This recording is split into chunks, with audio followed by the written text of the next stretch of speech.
সব latest update পেতে subscribe করুন আমাদের চ্যানেলে আর বেল আইকনে ক্লিক করতে ভুলবেন না। It is unfortunate in our state education is politically cased, politically controlled.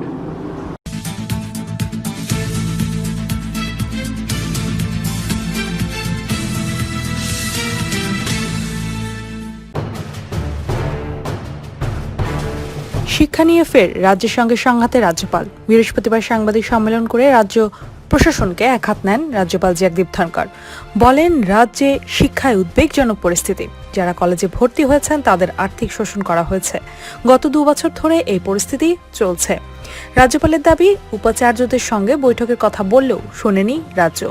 তার মতে দেশের কোনো রাজ্যে এমন পরিস্থিতি নয়। তিনি বলেন, গত 15ই জানুয়ারি মুখ্যমন্ত্রীকে চিঠি লিখি। কি করে এমন সিদ্ধান্ত নিতে পারে রাজ্য প্রশাসন? প্রশ্ন তুলি চিঠিতে। রাজ্যপালের অভিযোগ, 6 মাস পরেও মুখ্যমন্ত্রী উত্তর দেওয়ার সময় পাননি। রাজ্যপাল জানান, কোভিড-19 পরিস্থিতি মাথায় রেখে ভার্চুয়াল বৈঠকের আবেদনও করেছিলেন। বলেন, কোভিড পরিস্থিতিতে ভার্চুয়াল বৈঠকের প্রস্তাব দিই। সরকার বলে এমন পরিস্থিতিতে ভার্চুয়াল বৈঠকের নিয়ম নেই। রাজ্যপালের মতে শিক্ষায় অবহেলা আঘাত করে প্রজন্মের পর প্রজন্মকে। তিনি বলেন, এই রাজ্যে শিক্ষা ব্যবস্থা রাজনৈতিকভাবে নিয়ন্ত্রিত। রাজনীতির ফাঁস ক্রমেই শিক্ষা ব্যবস্থার উপর চেপে বসেছে। ধনকরের দাবি, রাজ্যের শিক্ষা ব্যবস্থার মান নামছে। প্রাক্তন উপাচার্যরাও এ নিয়ে একমত। তিনি বলেন, 23 বিশ্ববিদ্যালয়ের উপাচার্য ও শিক্ষামন্ত্রী নিশ্চয়ই এই নিয়ে অবহিত। কোনো দেশ ঠিকঠাক শিক্ষা পেলে তবেই এগোতে পারে। রাজ্যের মানুষের কাছে সরকারের দায়বদ্ধতার কথা বলাই আমার কাজ। রাজ্য প্রশাসনের সমালোচনা করে কটাক্ষের সুরে রাজ্যপাল বলেন, আমাদের মাথার উপর ছাদ ভেঙে পড়েছে। কেন আমরা ভার্চুয়াল বৈঠকের প্রস্তাব প্রত্যাখ্যাত? রাজ্য নিজেও তা জানে না। ধনকর মনে করে, পড়ুয়াদের 1 বছর নষ্ট হলে ক্ষতিপূরণ হবে কিভাবে? এই সমস্ত ইস্যুকে অবহেলা করা হচ্ছে। গোটাতেই পরিকল্পনার অভাব রয়েছে। আমার সঙ্গে আলোচনা করছেন না কেন? রাজ্যকে প্রশ্ন রাজ্যপালের। এদিকে রাজ্যপালের এই ভূমিকার পাল্টা সমালোচনা করেছেন রাজ্য প্রশাসন। শিক্ষা দফতরের তরফে জানানো হয়েছে, আচার্য উপাচার্য ভার্চুয়াল বৈঠকের অনুমোদন সরকার দেয়নি। রাজ্যপাল যে টুইট করেছেন তাতে শিক্ষা দপ্তর বিস্মিত। রাজ্যপালের অভিযোগ, উত্তরে শিক্ষা দফতরের জবাব, বিশ্ববিদ্যালয়ের আচার্য যোগাযোগ অনুমোদন সাপেক্ষ। শিক্ষা দফতরের মারফত করতে হবে যোগাযোগ। আচার্যের কোনো সচিবালয় থাকতে পারে না। রাজ্যের বিশ্ববিদ্যালয় আইনে 8(5) নম্বর ধারায় উল্লেখ। রাজ্যপালকে চিঠি দিয়ে শিক্ষা দফতরের তরফে জানানো হয়েছে, বিশ্ববিদ্যালয় সম্পর্কে রাজ্যপালের অভিযোগ থাকলে শিক্ষা দফতরকে জানাতে হবে। বলা হয়েছে, শিক্ষা দফতরকে জানালে তদন্ত করে দেখে ব্যবস্থা নেওয়া হবে বিশ্ববিদ্যালয়ের আইন অনুযায়ী। At the outset, I would like to congratulate all CBSE Class 10 candidates for the success in first public examination. For those of my young friends who are not happy with the result, my advice is, don't despair. One exam doesn't define who you are. Live life to the fullest. Never lose hope. Your talent will surely be unleashed. My best wishes for students of higher secondary examination whose results are to be declared tomorrow. I strongly urge the universities to ensure that fresh entrants in higher education, the new students who will go from school to college, are not made to suffer in any manner. For last few years, students passing the school, seeking admission in the colleges have been exploited financially for their admission. This must not happen any longer. It is very serious as also crime. If a student has to pay for admission to the college in this manner, it sends a very wrong signal and adversely impacts our society. Friends, interaction of governor and chancellor with vice chancellors is natural, essential, and part of my duty.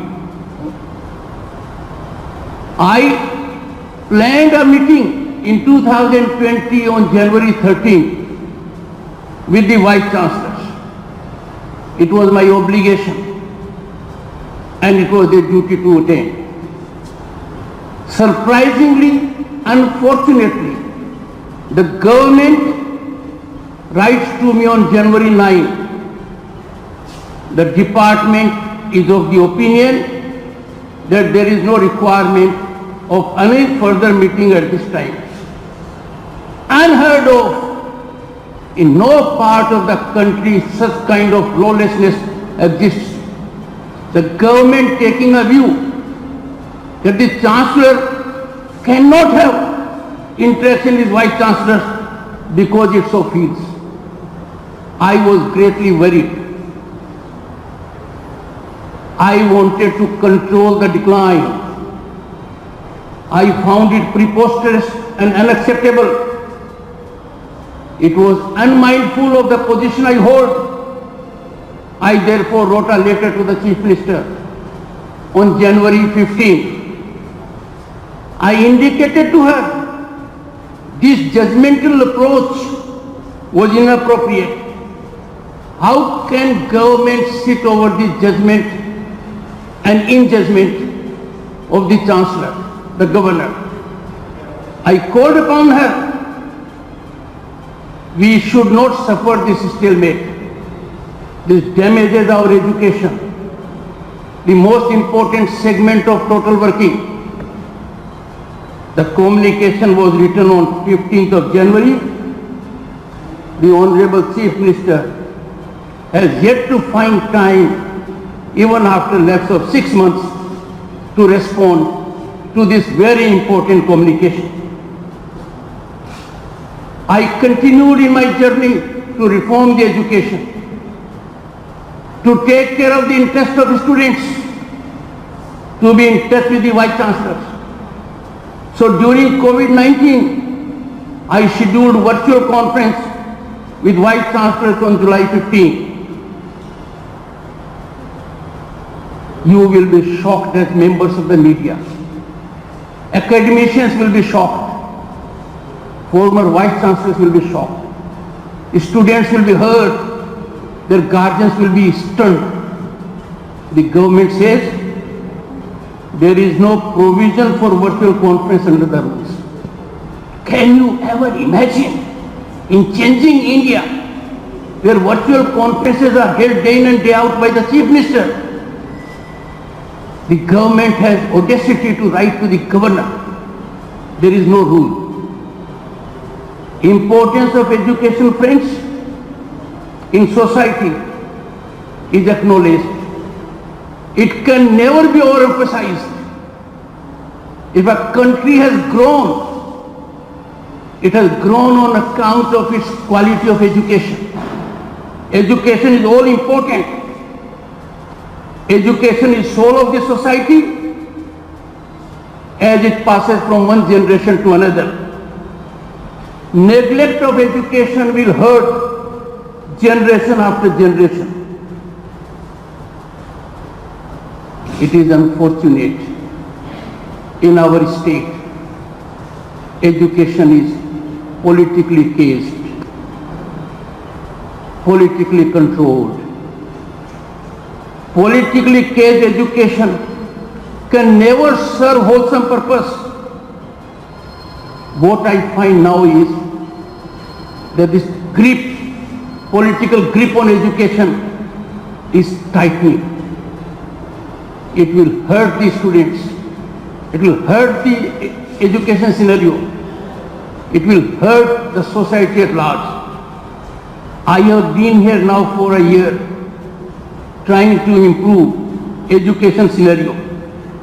I have had intense interactions with alumni of our prestigious institutions, addressed the centenary celebration of the Alumni Association of the leading university. I have interacted with former Vice Chancellors.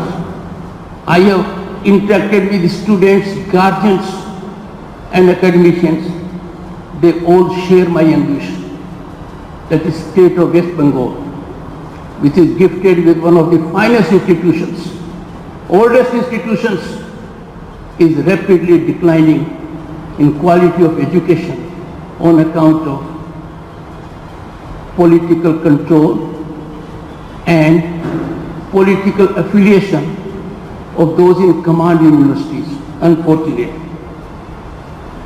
Let me remind you, friends, during this stressful pandemic period, let us take note of Darwinian dictum.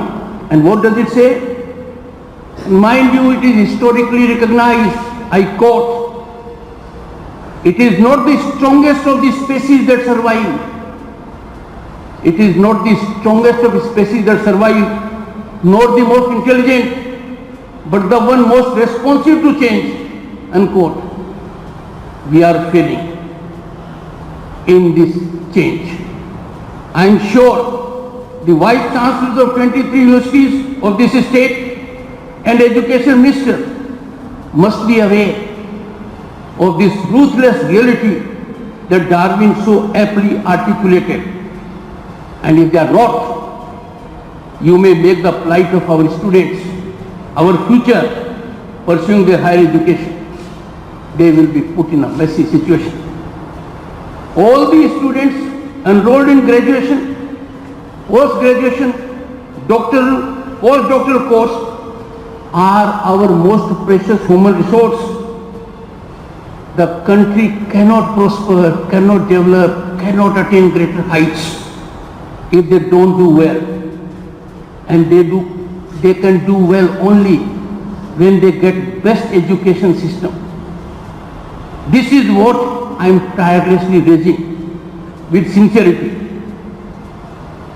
If I am raising issue of quality of education, I want our students to get best of education. I do not understand why the government is objecting to this. I am taking care of students who are in their youth. It is my concern and duty to make this government responsible to the people and their children. I will keep on trying. I have no doubt I will succeed. That is a constitutional mandate to me. The pandemic has thrown one of the deepest uncertainties humanity has ever confronted with us. The crisis is unprecedented, including with the education system. It has in a sense disrupted education system. It has disrupted calendar of education. I can see the gloom on the faces of students, young minds, due to governmental apathy. Non-committal government makes them more restive with each passing day. Look at my Twitter handle. I have flagged students are topmost priority. Look at the reactions. Look at their pain. Look at their anxiety. Look at the issues they are flagging to the governor. Why? Because those who have to handle those issues are not responding. Those who have to address their concerns, those who have to raise them, are absent from their duty. I wanted to fathom the problems of universities and colleges, and that was my motivation. Object in calling a virtual meeting of the VCs, which they opposed tooth and nail in a war-like situation. Where are we heading? Our roof is falling on us, and we are not cognizant of it. Why are they opposing it tooth and nail in war-like situation? They have no idea. I therefore can't understand why they are against it. Question was raised on my propriety to call such a meeting. They rush to the media, and I do not wish to say much. They get ample coverage. That coverage will hurt the students and society in the long run. I will appeal to the media, engage into balanced reporting. Governor Chancellor takes a stand on sublimity, on way forward approach. to alleviate the real grievance of students. But the bigger question is, if the state government is in never-ending denial, then what should I do? Who will do it? I don't see anyone doing it. I pose a question through media to everyone. Is it inappropriate for a governor to raise legitimate questions? Can education department and VCs proclaim taking them to be high pedestal, that they will not take a command from the chancellor? Are they not accountable? When will these people will become accountable? Would they take partisan approach, be inspired by their political masters, ignoring their sense of duty, their concern for students? The saddest element in their entire gamut is they forget one thing. These students are in crisis, in deep crisis during pandemic attack. It is a fact now well accepted. We do not know how long this scene will last. You know it more than I do. You are more in touch with ground reality. I see what comes in paper. You also know what does not come in the newspaper or media. I therefore urge the government, plead with the government, in the interest of educational students, the government must factor COVID-19 in all the issues they are dealing with the education. They must factor COVID-19. Our students are stressed, in pain, difficulty, emotive concerns and financial problems. The state government unfortunately has not come out with any policy statement or document on students. Why? They are future. They have to control events. They are precious human resource. Graduate and postgraduate students particularly need degrees to pursue their further studies and get suitable jobs through competition. Imagine their anxiety. If we don't help them as a system, we are failing our country, our state, our society, and putting in jeopardy their future. Denying degrees means denying academic progression or jobs. You have a degree, either you go for a higher degree or for a job. If you don't have one, I can understand the real problem of students. Degrees have to be given that are globally respected, that have international mobility, that do not carry stigma. We have to take care of our students, and this can happen in the form of examinations or effective, suitable mechanism. Examinations can be held when course is complete, situation is implemented, ground reality is wholesome. I pose a question to myself. My dear Vice Chancellors, have you devised these methods? Are you aware of it? Have you interacted with students? Have you a mechanism to know about their mind? Or are you just engaged in taking on the governor and chancellor? Is it your primary motivation, object?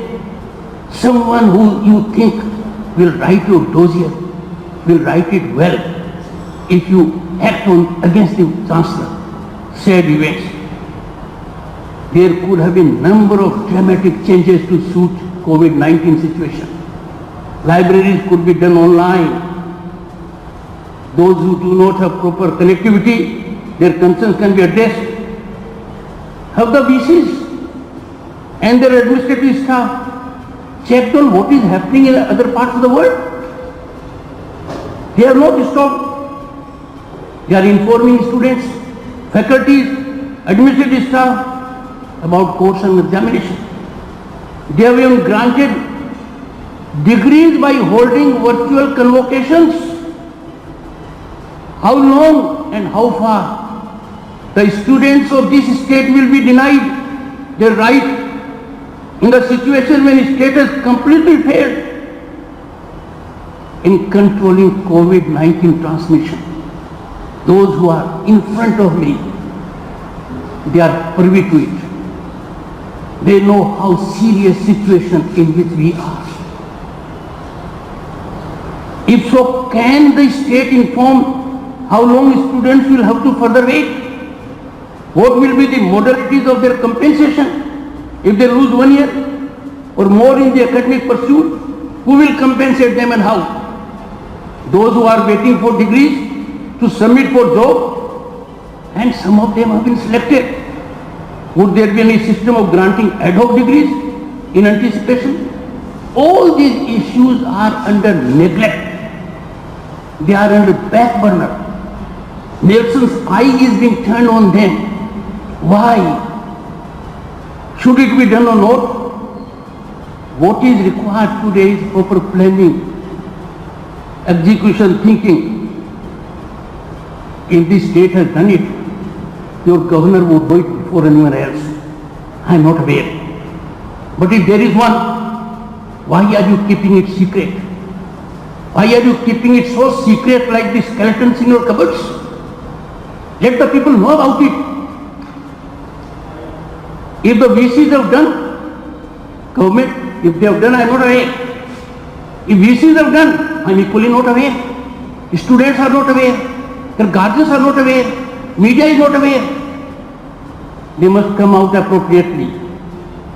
I call upon the Chief Minister, the Education Minister, and the entire cabinet, and all the Vice Chancellors who have been denying to come forth to grapple with these issues and problems so acutely faced by our students, that where is their response to change with the crisis currently thrust on them and all of us?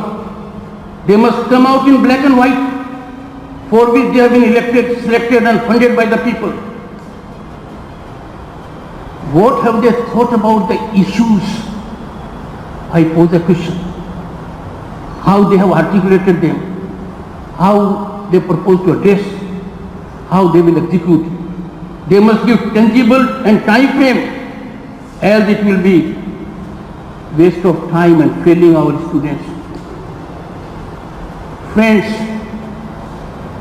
I have shown utmost respect, patience and persuasion in dealing with the Vice Chancellors. All that has gone down the drain because of their determined non-responsive approach. I have taken them as part of my family, being the Chancellor and Governor. I have repeatedly said I do not wish them to be stressed because the state government is fighting with the governor. Publicly I have said so. I have pleaded with everyone, let our Vice Chancellors act with freedom. The acts have limited role for the Governor and Chancellor and much more limited role for the state government. I was compelled to issue a show cause notice of dismissal to one of the Vice Chancellors, Cooch Behar, Panchalan Burma University. I would appeal to the media. It was circulated, but attention has not been bestowed. Public domain media has not carried it. Please read it. I will read some part of it. You will know where my pain is. My order of 12th June 2020 is comprehensive. I will read some parts of it so that you come to know about my pain. Friends, this order will be circulated to you. If you will go to page 8, you will find sequence of details. The convocation was to be held on 14th February 2020. When I issued notice, the Chancellor has not been given any intimation. University gives a reply. Mark the reply. They say, we have sent a letter on 16th January 2020. Well in time. Convocation was on 14th February, they have sent on 16th January. When the file came to me, I was shocked. I was surprised. You can never believe it. It carried an envelope. And that envelope was of DTTC, a service provider. My office is directed to get details. This letter of 16th January 2020 was posted 25 days thereafter on 10th February. Can you imagine? Convocation on 14th February. They take the date as 16th January, post it on 10th February, received by the government on 11th February. Still, when the Honorable Minister writes to me, and what he writes to me is at page 9. Honorable Chancellor, kindly refer to my discussion on VC of the university. VC attended my office along with papers and reply. VC should have attended my office, not his office. I advise him to be careful in dealing with the Honorable Chancellor. Sir, Partha Chatterjee writing to me, this is completely lack of coordination. Between whom? How can it be lack of coordination?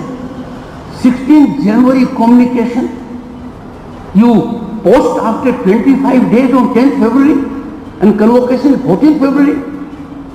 It's a major misconduct. Please consider to drop the issue. I thought I am father figure to vice chancellors. They have been living in a different world. I must give one chance. So with great heavy heart, I overlook this major lapse that the communication is dispatched 25 days afterwards.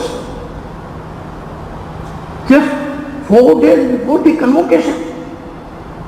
It was major misconduct. I only put in a word of caution. But then we have another. We have here a forum of vice chancellors. Friends, no state has this forum. Vice chancellors cannot be trade union. And this forum is engaged in only one activity.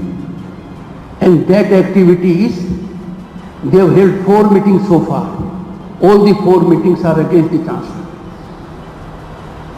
I had appealed to them. Why don't you come and sit with me? Why don't you deliberate with me? Why don't you discuss with me?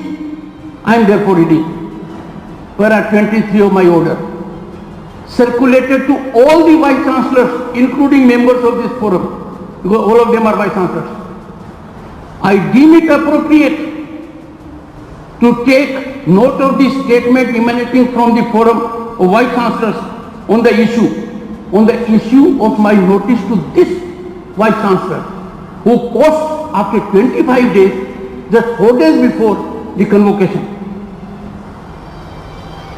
Same has caused deep anguish at my end, both on propriety and ignorance of fact situation.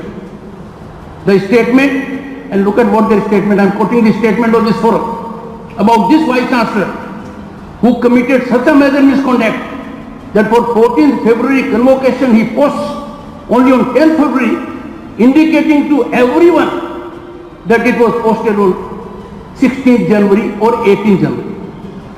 We understand that our colleague has acted in accordance with the rules. Has he acted in accordance with the rules? Are you shutting your eyes? You are vice chancellors. You have to be role model to students. What are you really talking about? And then We have been informed by the VC Panchalam Burma that he did not receive any response from Rajbhavan. What response? Your communication, you say you sent on 16th or 18th January, is posted by you on 10th January. And that too not to me, to the government. Which made him go ahead with the convocation without the presence of His Excellency. Can you beat it hearted? Doing respect to the position they hold. Are they not belittling their position? I appeal to them because I do not wish to fight with my family. I do not wish to act in a manner which can be deterrent to their performance. I have to guide them, improve them, assist them to come up to the level which they are supposed to be. I therefore write in para 25, the Vice Chancellor's action as a group without making any effort to secure access to the Chancellor, who is ever ready to deliberate and engage in dialogue, is demeanor that apart from belittling office they hold, compromises the essence of position which I hold. And I invite them. But I indicate something very serious. The dignity of the office of Chancellor cannot be allowed to be compromised. I am sure everyone will agree. I cannot compromise dignity of the office of the Chief Minister. She cannot compromise on my dignity. We are constitutional functionaries. I cannot compromise your right to report as media persons. So I tell them, dignity of the Chancellor cannot be allowed to be compromised. Several worrisome events have generated such attitude. All such infractions are under my consideration. In the interest of students and education, I would not hesitate to invoke the authority vested in me. It is under these circumstances I overlooked the demeanor of this Vice Chancellor. None of you would have overlooked it. If you were in my place, you would have taken him to task ultimately. Explain, why did you take 25 days in posting a communication where you are inviting the Chancellor to attend the convocation, preside over it. And that too, just 4 days before convocation posting is done, concealed, never revealed. It was I who in my order find it out, put the evidence on record of the DTDC and actual receipt by the government of West Bengal on 11th February. I therefore called all the Vice Chancellors, attend my virtual conference, and they have read this order. It was sent to them. Their defiance will be seen in the light of this order. They must have gone through it. They were directed to go through it. They must have known my mind. I told them do two things. One, they must flag to me issues by 13th of July which are open-ended. The issues which are of concern to the students, which are disturbing students, they did not respond on 13th. They did not flag to me any issue of students. They should have been happy to flag it to me. They did not. On 15th only one Vice Chancellor attends, along with the Pro-Vice Chancellor, the West Bengal University of Health Sciences. In the interest of the students, in the interest of education, in the interest of rule of law, in the interest of duties and obligations cast on me, I have no other option but to seek appropriate response from all the Vice Chancellors who have failed in their duty by not attending the virtual conference on 15th of July. Also, they will be called upon to explain why did they not flag the issues of students to me. I had publicly appealed to the students that I had called a virtual conference on 15th. You please get in touch with your vice chancellors, flag your questions to them, flag your concerns to them, and they will come to me automatically. They have done great injustice to the position they hold. They have belittled their positions. I don't want to be judgmental any further. I will seek response from them, carefully study it, take them to be part of my family, try to reason out with them, and then proceed further according to the applicable act and the legal regime. I may inform you further that I have been constantly in touch with the UGC, because even if the vice chancellors take a defined stand, if the government is not alive to the problems of students, I cannot shut my eyes. I am regularly in contact with the University Grants Commission chairman and the government. I had a good meeting with Mr. Partha Chatterjee. He doesn't concern all the universities, he concerns some. Like health and agriculture, he is not concerned. And Mr. Manish Jain, the principal secretary. Good day came. I used my back channels. I persuaded the chief minister that this is an issue. This can't be an issue of prestige, can't be an issue of ego. It's my duty, my right, my constitutional obligation. They came. I know their mind. I raised several other issues with them. They did not have any response. Have we involved the alumni? Our institutions in the state of West Bengal are more than a century old, some of them. The prestigious alumni all over the world. The alumni are well placed. I know they come forward to deal with the problems of the students. We must get guidance from them. I would urge finally all my media friends, I do not wish to take any question other than education. I would expect you to confine your questions only on the state of education, if you have any. I think I have comprehensively put forth my point of view. The statement I make will be shared by the press secretary with you electronically, along with the 3 communications I have referred to. First communication, I wanted to have a conference with the Vice Chancellor and the department taking a view, not required. Second communication, there is no rule for virtual conference. Third, my communication to the Honorable Chief Minister. Thank you so much.